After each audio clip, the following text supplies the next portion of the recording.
আমি আপনাদের সামনে যে বিষয় নিয়ে আলোচনা করব ইস্তেহারে হ্যান্ডবিলে লেখা ছিল, আমি দেখেছি। সেটা হলো জাহান্নাম। শুধুমাত্র জাহান্নাম সম্পর্কেই কিছু কথা রাখব। কেন? একজন মানুষের 50 বছর বয়স, এখনো নামাজ পড়ে না, আল্লাহ মানে না, ওকে বারবার বারংবার বলা হচ্ছে, এরপরেও লোকটা মানে না। তা কেন মানে না? লোকটা কি পাগল, বুঝে কম? বলেন না, সব বুঝে, এরপরও নামাজ পড়ে না। কেন? যতক্ষণ পর্যন্ত মানুষের ভিতরে আল্লাহর জাহান্নামের ভয় না আসবে, ততক্ষণ পর্যন্ত একজন মানুষ আল্লাহর ইবাদত করে মনোযোগী অর্জন করতে পারবে? বলেন না। আল্লাহর ইবাদতে একনিষ্ঠিত হতে গেলে প্রতিটি মানুষের ভিতরে আল্লাহর ভয় এবং জাহান্নামের ভয় অন্তরে থাকতে হবে। তাহলে ওই লোককে বারবার বলতে হবে না যে তুমি নামাজ পড়ো। ভেতরে জাহান্নামের ভয় থাকলে এমনিতেই লোকটা নামাজ পড়বে, বারবার তাগিদ করার প্রয়োজন দুনিয়াতে হবে না। আমরা মুসলমান দুনিয়াতে পাপ করি, জানি যে এটা পাপ, কিন্তু করার সময় ভয় করি না। কেন? জানেন যে এটা পাপ, এটা অন্যায়, এরপরও মানুষেরা করে, ভয় করে না। কেন? এই পাপের পেছনে কি আনজাম রয়েছে, কি শাস্তি রয়েছে, কি বদলা রয়েছে, এ সম্পর্কে আমাদের জ্ঞান নাই।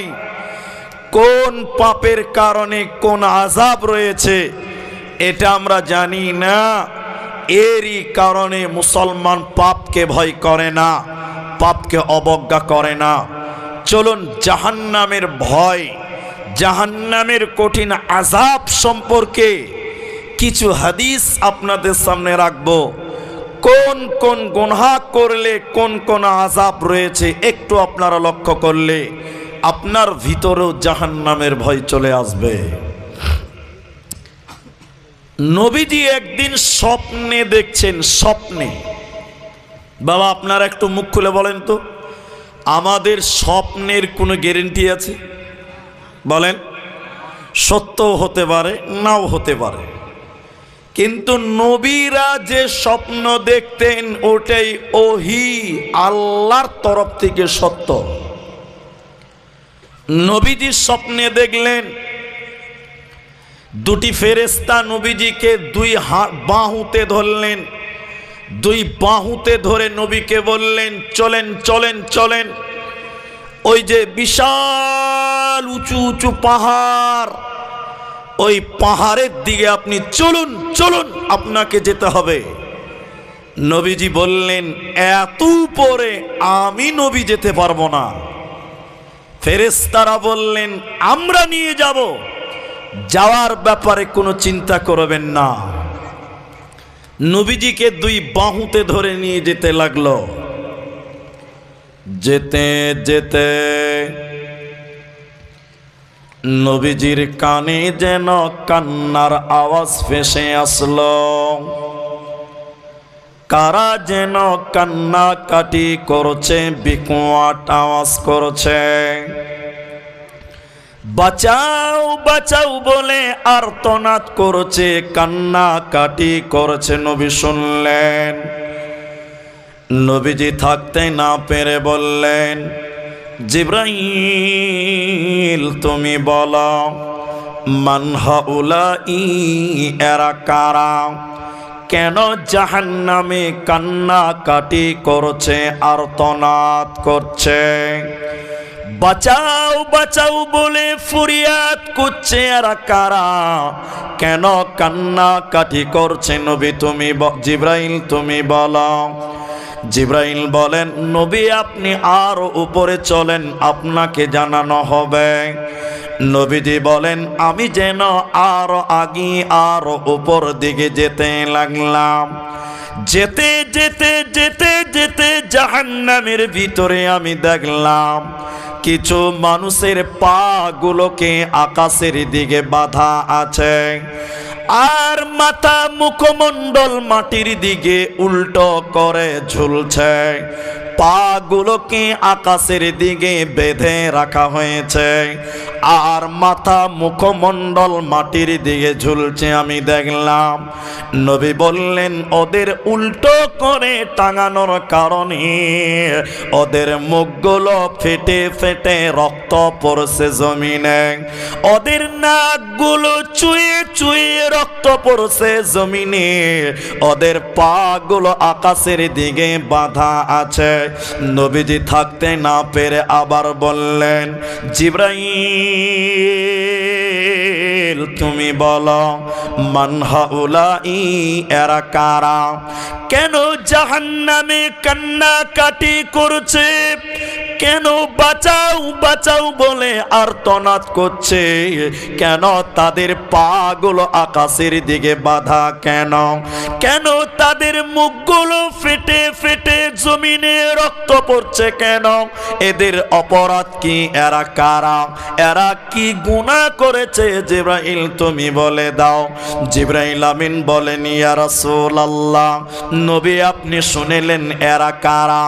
আল্লাহর ওই সমস্ত নাফরমান বান্দা বান্দিরা, ওই সমস্ত গুনাহগার পাপিষ্ট মানুষেরা যারা রমজান মাস পেয়েছিল, রোজার মাস পেয়েছিল, সিয়ামের মাস পেয়েছিল, দিনের বেলায় ইফতারের আগে যারা ইফতার করে নিয়েছিল, ঈদ রোজার মাসে দিনের বেলায় যারা খাবার খেয়েছিল, দিনের বেলায় রোজা ছেড়ে দিয়েছিল, আল্লাহর ফরজ রোজা যারা রাখে না, ওই সমস্ত বেরোজাদারের দল, ওদের জাহান্নামে পা থাকবে আকাশের দিকে আর মাথা থাকবে মাটির দিকে, উল্টো করে জাহান্নামে টাঙিয়ে রাখা হবে। এরা আল্লাহর জান্নাতে যাবে না, পাবে না, পাবে না। অতএব দুনিয়াতে যারা রোজা রাখবে না, রমজান মাসের সিয়াম পালন করে না, ওই লোকেরা জাহান্নাম থাকবে, আল্লাহর জান্নাত দেবে না, পাবে না, মিলবে না। এরই নাম বেরোজাদার।